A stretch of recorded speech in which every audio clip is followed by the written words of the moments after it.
আজকে আমার আমেরিকার ভিসা পেলাম ঘরে বসে নিজে এপ্লাই করে। বাংলাদেশী হিসেবে যখন আমরা বিদেশে যাওয়ার কথা চিন্তা করি তখন সবার আগে যে জিনিসটা মাথায় আসে সেটা হচ্ছে কোন এজেন্সি অথবা দালালের সাহায্যে আমি ভিসা অ্যাপ্লিকেশনটা করব। এর মধ্যে যদি আমার ৫০,০০০ থেকে ১,০০,০০০ টাকাও খরচ হয়, ওইটা হলেও যেন আমার ভিসাটা হয়ে যায়। কোনো ক্ষেত্রে ভালো কান্ট্রি হলে সেটা ৫ থেকে ১০,০০,০০০ টাকায়ও মাঝে ২০,০০,০০০ ৩০,০০,০০০ টাকাতেও চলে যায়, যেটা অনেক এজেন্সি চার্জ করে থাকে। কোনো এজেন্সি তো আবার ফাইল রেডি করতেই ১ থেকে ২,০০,০০০ টাকা নেয় অ্যান্ড ভিসা হওয়ার পরে আরো ৫ থেকে ১০,০০,০০০ টাকা দাবি করে থাকে। এখন আপনাদেরকে একটা পার্সপেক্টিভ দেই যে বাংলাদেশের একটা সাধারণ জনগণ কিভাবে বিদেশে যাওয়ার প্রসেসিংটা করে থাকে। ফর এক্সাম্পল আমি একটা কাল্পনিক নাম ধরি কবির। কবির আমার এইজের একটা ছেলে যে বিদেশে যেতে চাচ্ছে পড়াশোনার ক্ষেত্রে। কবির তার বন্ধুদের সাথে কথা বলতেছে যে আমি আমেরিকা বা কানাডাতে যাব পড়াশোনার জন্য। আগামী বছর জানুয়ারি সেমিস্টারটা আমি ধরবো বা উইন্টার সেমিস্টার যেটাকে আমরা বলে থাকি ধরবো। খুবই সুন্দর। সো কিভাবে যেতে পারে কবিরের কাছে কোনো ইনফরমেশন নাই। সো বাংলাদেশের অন্যান্য সব জনগণের মতোই কবির যে কাজটা করে সেটা হচ্ছে সবার আগেই একটা এজেন্সির কাছে যাওয়ার চেষ্টা করে। কবি ফেসবুকে দেখে কোন সব এজেন্সির অ্যাডভার্টাইজমেন্ট অথবা ভিডিও ওর সামনে আসে। সো ওইখান থেকে ফেমাস একটা এজেন্সির কাছে কবির যায় এন্ড যাওয়ার পরে ওদেরকে জিজ্ঞাসা করে যে আমেরিকা বা কানাডাতে যেতে কি ডকুমেন্ট লাগে, কোন ইউনিভার্সিটিতে গেলে ভালো হবে, কোন সিটিতে গেলে ভালো হবে। কবিরের কাছে কিন্তু এখনো কোনো ধরনের ইনফরমেশন নাই। ও ওই এজেন্সিকে জিজ্ঞাসা করতেছে যে আমি কোন সিটিতে গেলে ভালো হবে, আমি কোন ইউনিভার্সিটিতে গেলে ভালো হবে, অথবা কোন সাবজেক্টে আমি পড়লে ভালো হবে অ্যান্ড আমার কত টাকা খরচ হবে, টিউশন ফিস কত। সো এইসব কোয়েশনস একটা ছেলে বা কবির ওই এজেন্সিকে করে থাকে। সো এজেন্সি তখনই বুঝে যায় যে ওর কাছে কোনো ইনফরমেশন নাই। যখন এই ইনফরমেশনের গ্যাপটা থাকে তখনই এজেন্সি একটা সুযোগ নেয়।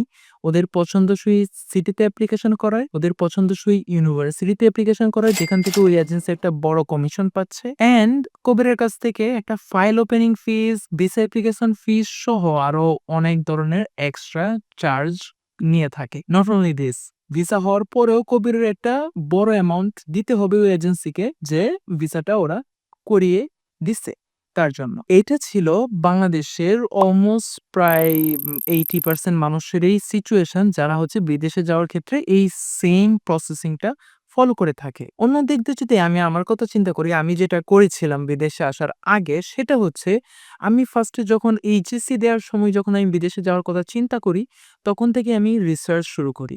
আমি অনেকগুলা ইউটিউবারকে ফলো করতাম। আমি গুগলে রিসার্চ করতাম। তখন তো আর ChatGPT ছিল না।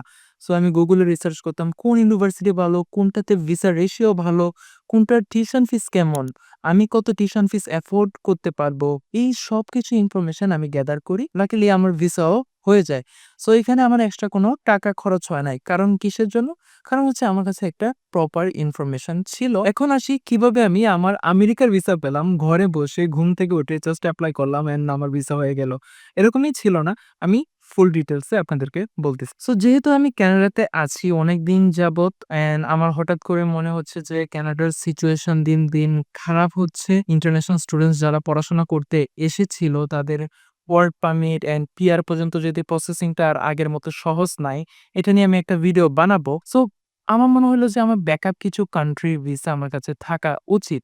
অ্যান্ড যেহেতু US one of the best country and আমার যে ইউএস এর ভিসাটা লাগানো হচ্ছে সবচাইতে বেস্ট অপশন যে আমি যেন ট্রাভেল করতে পারি, যাইতে পারি অ্যান্ড ইন ফিউচারে হয়তো আমি যদি স্টুডেন্ট হিসেবে মাস্টার্স বা অন্য কোনো হায়ার এডুকেশন নিতে চাই, সেক্ষেত্রে ইউএস এর থেকে ভালো অপশন তো আর কোনো কিছু হয় না, রাইট?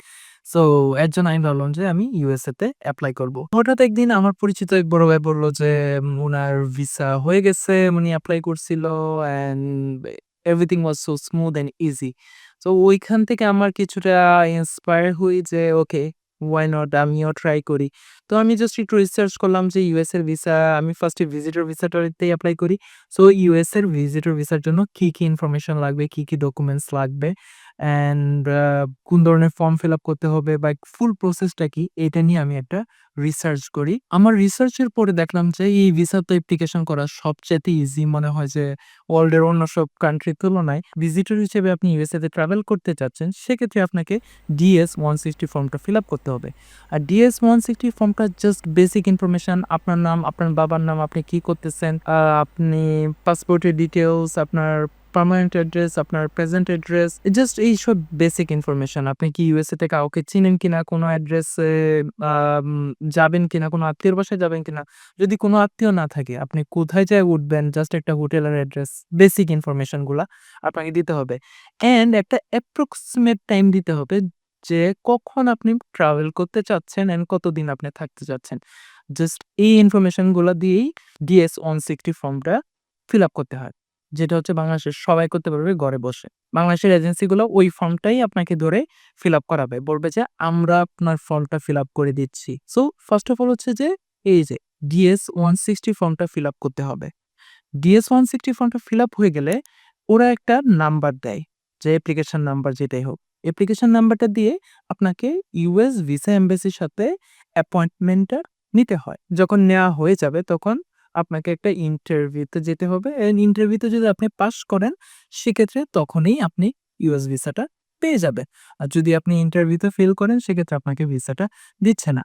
এইটা হচ্ছে যে ওভারঅল সহজভাবে যদি আমি বলি ইউএস ভিসা অ্যাপ্লিকেশনের ডিটেইলস। সো অ্যাপয়েন্টমেন্টের মধ্যে যে একটা সমস্যা ফেস করে বাংলাদেশের মানুষ বা ওয়ার্ল্ডের অলমোস্ট সব কান্ট্রিতেই এই সমস্যাটা এখন ফেস হচ্ছে, সেটা হচ্ছে যে অ্যাপয়েন্টমেন্টের ডেট পাওয়াটা।